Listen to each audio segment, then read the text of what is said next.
Vil det være så venlig at trække nærmere? Kom nærmere. Meget nærmere. Meget nærmere. Kom nærmere. Det er koldt. Lad mig føle jeres kærlighed. Kom tættere på. Så roligt. Det er jo en fin plads, det her. Ja, det er det. Ja, det er. Som I ved, så plejer jeg at være en mand af temmelig mange ord. Og i dag så er der ekstra mange ord, fordi vi har fået nogle hilsner fra nogle af vores gode venner rundt omkring i landet. Og det skal jeg også flette ind i alt det her, jeg har tænkt mig at sige. Lad os lige, I har sikkert ikke alle sammen været med fra starten, men lad os lige kaste blikket tilbage fra før vi startede.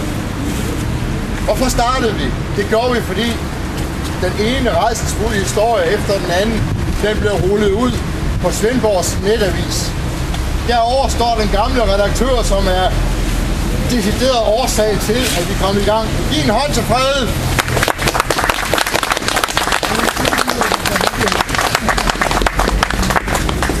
Og så var vi jo 5, som fandt ud efter at læse det her. Nu kan det kraftigt med være nok. Det var jo efter Finn Hytteballe, han døde, mens han gik og ventede på sin pension.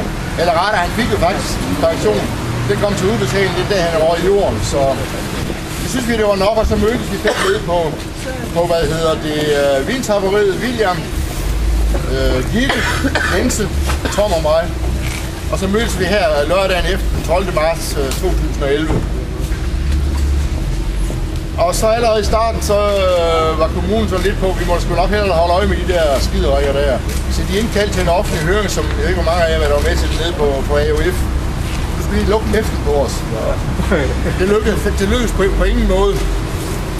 Tværtimod, så fik vi lagt så meget pres og så meget bøvl på dem, at vi fik fyret den berygtede lægekonsulent, Vibeke Manike. Og det var sådan en lille delsejr.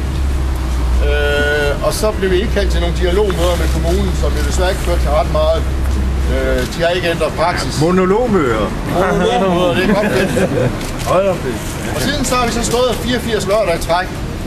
Og der har så været nogle højdepunkter undervejs, kan man vist roligt sige.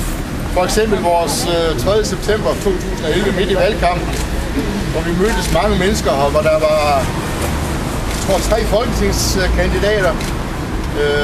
Der var Emil Byrde fra De Radikale, som ikke blev valgt, men han sidder i dag som næstformand i partiet, så vi har venner derinde i det parti også. Der var Trine Bramsen fra Socialdemokraterne, som blev valgt, og så var det Johannes Schmidt Nielsen. Ja, så var for øvrigt også Pernille Skipper her, men hun holdt ikke tale den dag. Og de, som var med, kan nok også huske, da vi mødtes dernede den 24. december med gløb og medisterpølse og æbleskiver, og vi var 65 mennesker på en højhellig juleaftensdag. Det synes jeg også, det er værd at bemærke. Og så var der selvfølgelig vores store jubilæum den 10. marts, lørdag den 10. marts, hvor folk kom fra Sjælland, de kom fra Jylland, de kom alle mulige steder for at fejre dagen sammen med os. Vi var vist 300 mennesker. Og der var også masser af taler, politikere, både lokalpolitikere, landspolitikere, FORES formand Dennis Christensen og så videre og så videre. Så det var også et højdepunkt.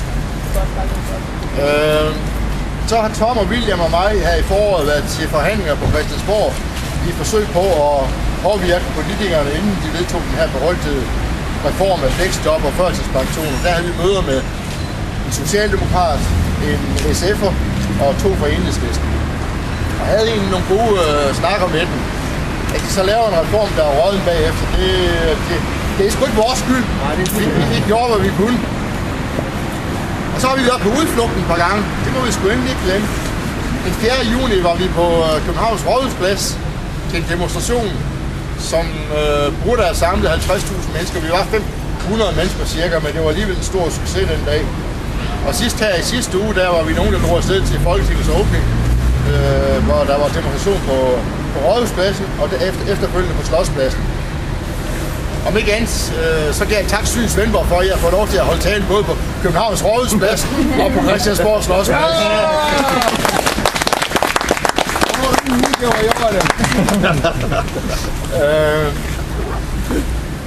Og det viser bare ikke, at jeg er noget særligt. Det viser, at vi er noget særligt, fordi uden Syn Svendborg, så var jeg sgu da aldrig blevet inviteret til at holde tale. Det er netop derfor, at jeg fik mulighed for at holde tale derovre.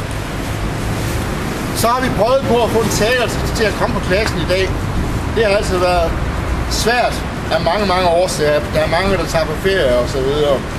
Jeg kan nævne, da vi var i København, der spurgte vi tidligere sundhedsminister Torben Lund, fordi han støtter faktisk alle vores krav, om han ville komme og holde tale. Men det er simpelthen været umuligt at komme i kontakt med ham. Som har mailet til ham, og jeg har mailet til ham, og manden han svarer ikke tilbage. Jeg håber, han lever og har det godt, men jeg ved ikke, hvorfor han ikke læser sin mail. Så har jeg spurgt Annette Wilhelmsen, men hun er jo desværre af gode grunde optaget i dag, efter hun om små 2 timer blev valgt til SF's formand. Men jeg skulle hilse. Og hun har sagt, at hun gerne vil komme med en senere lejlighed, så da vi har nogle idéer, måske hvis vi kan finde på noget spændende, vi lige vender tilbage på pladsen en gang imellem, så vil hun være et oplagt bud, fordi hvis hun stadigvæk siger, at hun gerne vil, hun er jo valgt i Svendborg, så bliver det vores første minister på bænken, fordi jeg er sikker på, at hun har en ministerpost i næste uge. Ja. Så er der jo... hun er så ikke blevet spurgt, men Pernille Skipper, hun har været her 6-7 gange, så jeg synes ikke, at vi skal slæve hende til en gang til. Jeg kom til at skrive på Facebook, at hun er blevet en slags maskot for os. Og så var der jo tidligere her på året nogen, der udnævnte hende til kronprinsesse i Enhedslisten. Og så var der så en, der meget spøjt skrev, at det var virkelig en god titel til hendes erindringsbøger. Hendes erindringsbog til sin tid. Fra kronprinsesse til maskot. Men selvfølgelig har Pernille sendt os en hilsen, som jeg nu vil læse op. Det er derfor, der er så helvedes mange ord i dag. Det er fordi, vi får hilsner. Så jeg læser op, hvad hun har skrevet til os. Kære alle på anstændighedens plads. Jeg må indrømme, at jeg blev lidt trist, da jeg hørte, at I gav jer sidste gang, I står på pladsen. Men jeg er rigtig glad for, at jeg får lov til at sende denne hilsen til jer. I har gjort en kæmpe indsats for borgerne i hele landet og har kæmpet en brav kamp for, at syge mennesker bliver behandlet ordentligt. I har ikke kun lagt pres på byrådet i Svendborg, men også lagt pres på Folketinget og de regeringspartier, som inden valget lovede, at varighedsbegrænsning på sygedagpenge ikke vil overleve deres tid på ministertaburetterne. Og jeg lover jer, at jeres protester har givet genlyd inde på Christiansborgs gange. Også i forbindelse med regeringens førtids- og fleksjobreform. I har haft egentlig politisk indflydelse, og I kan ikke få nok ros for jeres vedholdenhed. Men I har samtidig været en inspiration for rigtig mange, og det gælder også mig. Jeg ved, at mange af jer, ligesom jeg selv, er skuffet over, hvor langt det er for regeringspartiernes valgløfter til den politik, som nu bliver gennemført. Og når man kæmper op ad bakken på den måde, betyder det alverden at vide, at der er mennesker som jer, der trods modgang og daglige udfordringer med sagsbehandlere, fysiske problemer og en hård hverdag stedigt kæmper videre. Derfor er jeg også ualmindelig glad for at høre, at selvom der ikke er kraft til at komme igennem vinteren på anstændighedens plads, har I ikke set det sidste til syd i Svendborg. Der er fortsat brug for, at så mange som muligt kæmper for vores velfærdssamfund, og for det velfærdssamfund er rummeligt nok til at behandle alle med anstændighed. Også de borgere, som er ramt af sygdom eller har et handicap. Der er fortsat brug for jer. Tak for alle de gange, jeg har måttet besøge jer og betræde bænken. Tak for den fantastiske skilt, som præger mit kontor og dagligt minder mig om jer. Og tak for jeres kæmpe indsats for vores fællesskab. Mange kærlige hilsner, Pelle.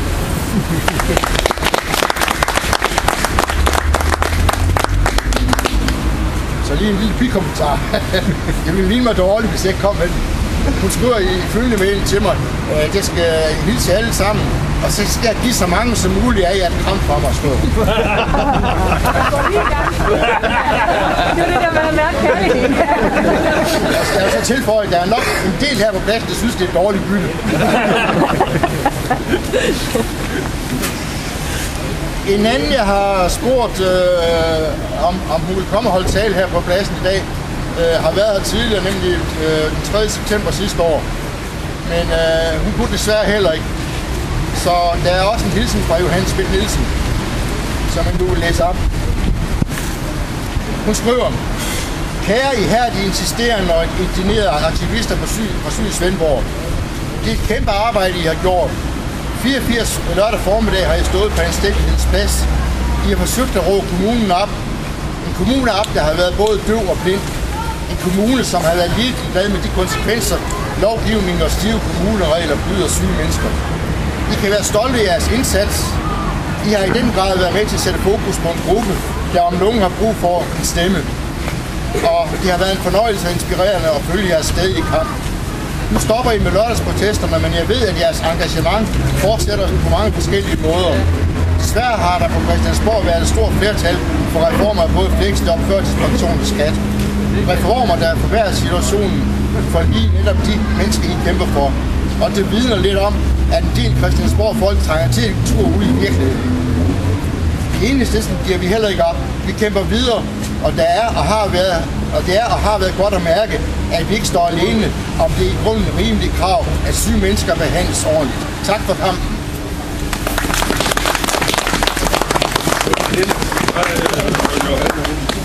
Så den sidste, jeg har spurgt, han kunne desværre heller ikke. Det lå lidt på vippen.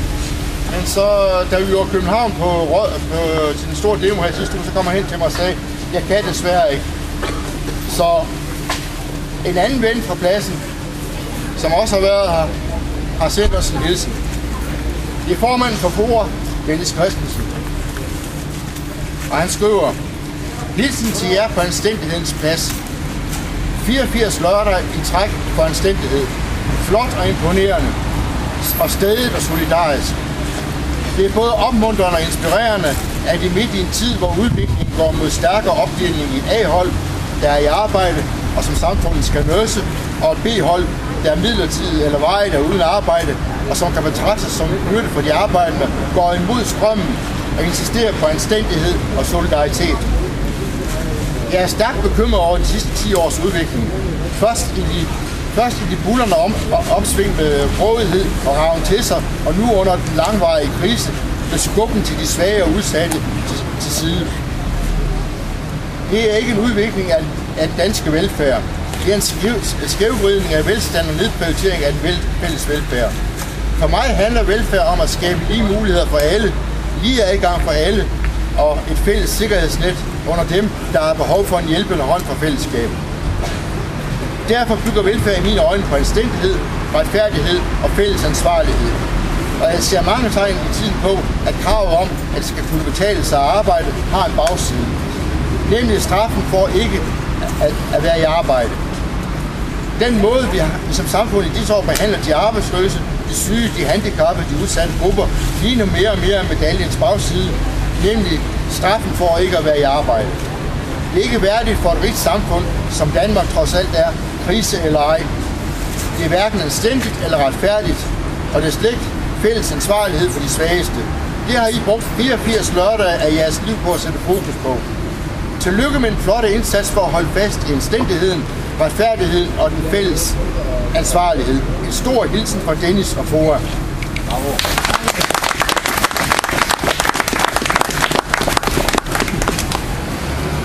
Så har jeg lige taget cola, inden jeg fortsætter.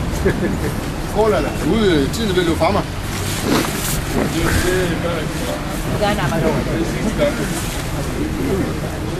Nå, men så lad os lige vende os lidt på, hvad der skal ske nu så. Det er jo heller ikke uvæsen. Jeg hører selvfølgelig til dem, der helst ville have haft, at vi skulle have fortsat lørdag efter lørdag indtil kommunevalget. Men vi må erkende, at bortset fra i dag, hvor vi mange så har der indfundet sig en vis matid, og det er fuldt forståeligt, fordi det er mange lørdage, vi har stået her. Vi har stået her i regn, vi har stået her i, ikke i sne, men vi har stået her i kuldefandene og i blæst og så videre. Så det er nok klogt, at vi ligesom lige tager et skridt tilbage nu, og så finder ud af, at vi skal komme med rette. Jeg vil sige tak til alle jer, som har bakket op. Det gælder ikke mindst de af jer, som vi faktisk kæmper for, de syge, hvor nogle af jer trods smerter og andre ting har slæbt jer ned på pladsen lørdag efter lørdag. Det skal I have en hånd for.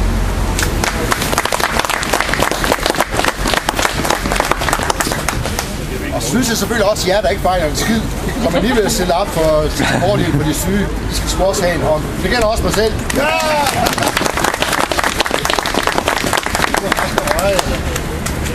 Og så synes jeg, at vi skal sende en tanke til dem, navnlig dem, som slet ikke har mulighed for at komme, som har det så elendigt, at de slet ikke kan stille op på pladsen. Dem er der mange af derude.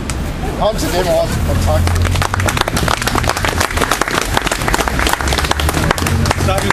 Nu går vi så over til at mødes hver mandag, fra mandag, indendørs, under hyggelige former, kaffe og kage, hvor vi sidder og snakker lidt om, hvad vi skal fremadrettet. Og det sker nede i kontakt mellem Menneskers nye lokaler nede i Havnegade nummer 3, så vi husker. Det er Havnegade nummer 3.